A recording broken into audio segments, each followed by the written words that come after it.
जो नर एक एक बात पंडित जी की हुआ है, अरे भले मानसो विचार करो, जब दूसरों को तो आदर देते नहीं और आप चाहते हो मेरा सब सम्मान करें, मैं जीत भी जा। देख हर एक जीव की इच्छा है कि मैं जीत जाऊं, मेरा स्वागत सत्कार हो और मेरी सब इज्जत करें और मेरा बड़ा मान सम्मान हो जी। लेकिन विचार नहीं करता। अरे भले मानस, तू कितना करता है दूसरों का, तू करके देख और फिर जाकर देख। वो एक उदाहरण याद आ गया मैं। एक गृहस्थी का आदमी था किसी गांव में, और वो किसी आए गए ने रोटी नहीं दिया करता, पानी का गिलास भी नहीं देता, और तो क्या हुक्का भी ना पहनता। आगे देख ले भाई, आगे देख ले भाई। और जब वो खुद गांव जानता ना, इधर जाना पड़ जाता, तो घर से रोटी बंद आगे ले जाता, क्योंकि उसने कोई रोटी टोकता है, कोई ना कौन टोका। फिर उसका बालक हो गया, एक छोरा गाभरू हो गया, वो छोरा ब्याह लिया और उस छोरे का आ गई बहू। वह बहू समझदार और सुलकनी आ गई। वह आए गए ने बला कर रोटी खुआ, पानी पियावे, चाह पियावे, बड़ा आदर सत्कार करे। और किसी ने भी नहीं जान दे खाली। जब एक दिन ऐसा समय आया कि वो बूढ़ा बोले, बेनी ज्ञान करियो, मैं तड़के गांव जाऊंगा और मेरी रोटी बना दी और ताता पानी कर दियो, तड़के नहा के न और मैं गांव जाऊंगा, आजा बेटा। तो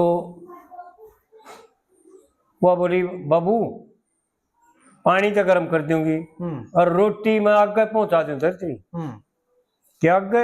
हाँ मैं पहुंचा दूंगी, आप जीत भी जाओगे, आपकी रोटी आगे पाऊंगी। आप रोटी तैयार है कि भाई गजब है भाई। उसने भी अफसोस माने, रहा आगे क्यों कर पहुंचा देगी, पर भाई छोरे वो अगर राज है भाई, जो कर ये रखेंगे नहीं रहना पड़ेगा, उसका जची नहीं है बात। और जब वो सवेरे नहा करके दोसना लत्ते बदल करके गांव गया, तो रास्ते में उसने बताया, एक मेरे वो गांव याद ना रहा, देखी उस गांव का भी बेरा था, उसके नाम का भी बेरा था। अच्छा, पर भूल गई, दिमाग में भूल पड़ी। भाई बोला कौन कितने है, राम आदमी बैठे थे 5-7, पूरे राम राम करी दरकले करते ने, भाई राम राम राम राम भाई कितने है भाई। अगर भाई फलाने काम, अगर फलाने उसका उसके काम का उसका नाम लेके बोले, अगर उस वाले काम के काम का है, अगर वो ये हूँ भाई मैं, अगर भाई फिर से था है मेरे यार, तो जर जर के जान लाग रहा, और कापी और चा मंगावा हाँ और रोटियां ही बता, अगर भाई रोटी दे बाग खागा समय हो जाएगा।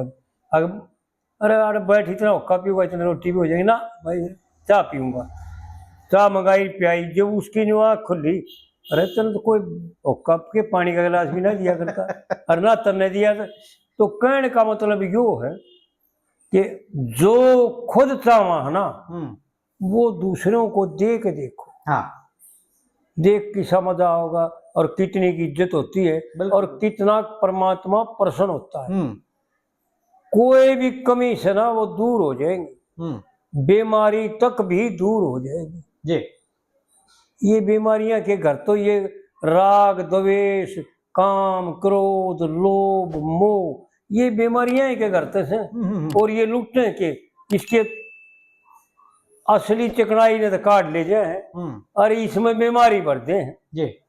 जड़ जाती है वो तो क्रोध के द्वारा और द्वेष के द्वारा, तो स्वतः स्वाभाविक जड़ जाती है, क्योंकि यह तो गर्म आग है। जैसे आग बढ़ती आग में किम गिर दे वो जड़ जाएगा। हाँ, इसी प्रकार क्रोध और द्वेष बढ़ती आग है और इसके सब क्या है ना भस्म कर देती है। जो सार वस्तु है, जो तत्व ज्ञान है उसको भस्म कर देती है, जो सामर्थ्य है ना उसको भस्म कर देती है, इसका संतुलन बिगाड़ देती है जी। और काम और लोभ और मोह ये ठंडी आग है तो ये भी आग है, पर ये ठंडी आग है जैसे बर्फ। ये ठंड के द्वारा जो है ना इसका सर्व समय लूट खत्म कर देती। इसको शीतल कर देती हैं, ऐसा कर देती हैं कि इसका शरीर उठना बैठना चलना फिरना देखना सुनना और बोलने तक को बंद कर देती है। बिल्कुल बिल्कुल। तो इनका त्याग करे और ये विचार करे कि भाई दूसरा दूसरे का सम्मान करने से अपना ही सम्मान होता जी। है। एक 3 महीने करके देख ले, 3 महीने में जिंगा लिखड़ेगा, गांव में देख ले करके जिंगा ने लिखड़ेगा। ऊँगा इन आदमी जो चाह पिए बिना रहो, कब बैठे बिना जानना। बिल्कुल ठीक बात।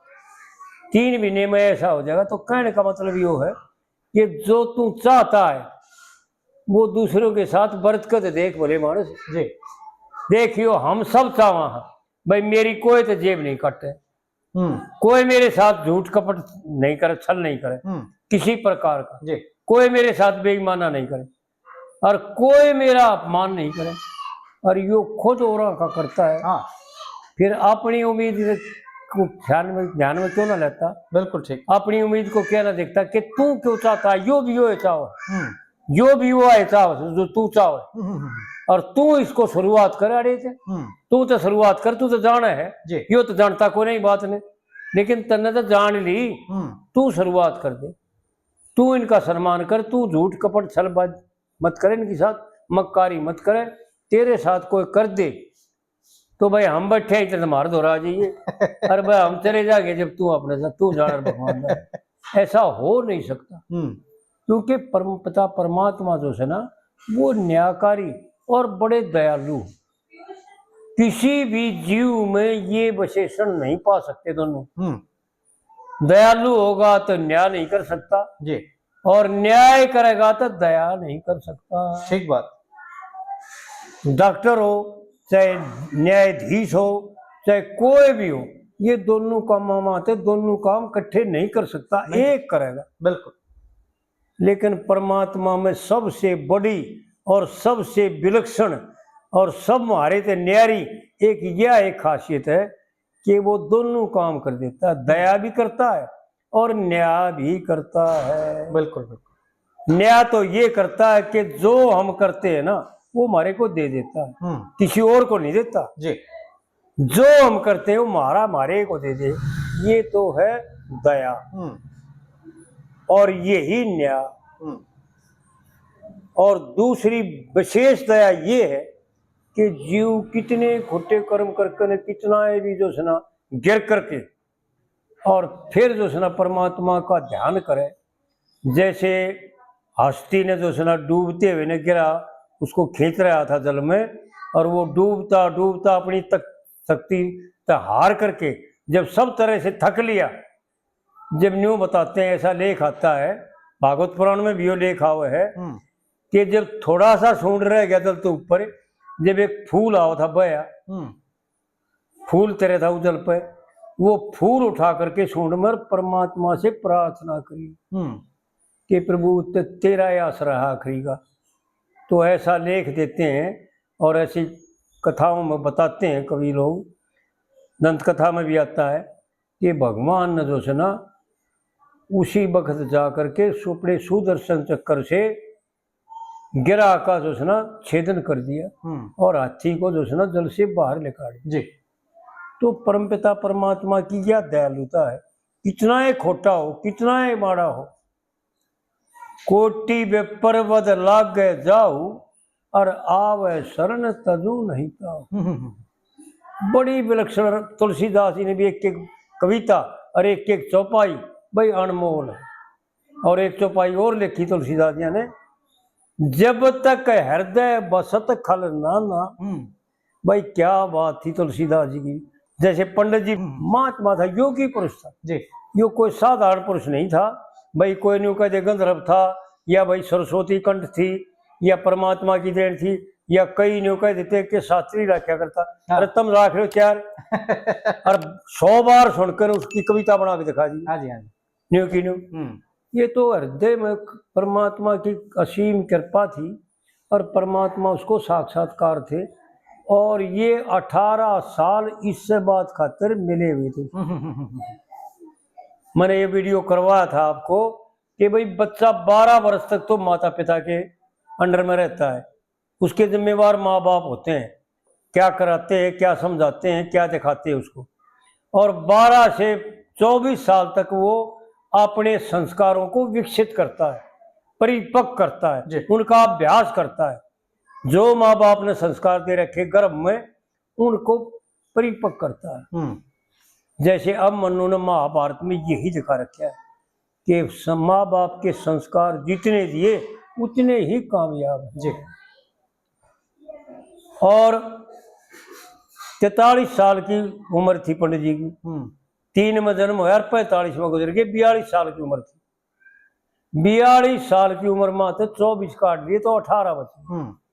18 साल के दौर में वो कथन करे, वो ईश्वर का कीर्तन कहो, ईश्वर की गाथाएं कहो, ईश्वर की ही चर्चा कहो, ईश्वर की ही भक्ति कहो, यानी लोगों को इसका उपदेश को गाना एक भी नहीं है, पर एक भी मनोरंजन, किसी भी कविता में मनोरंजन नहीं।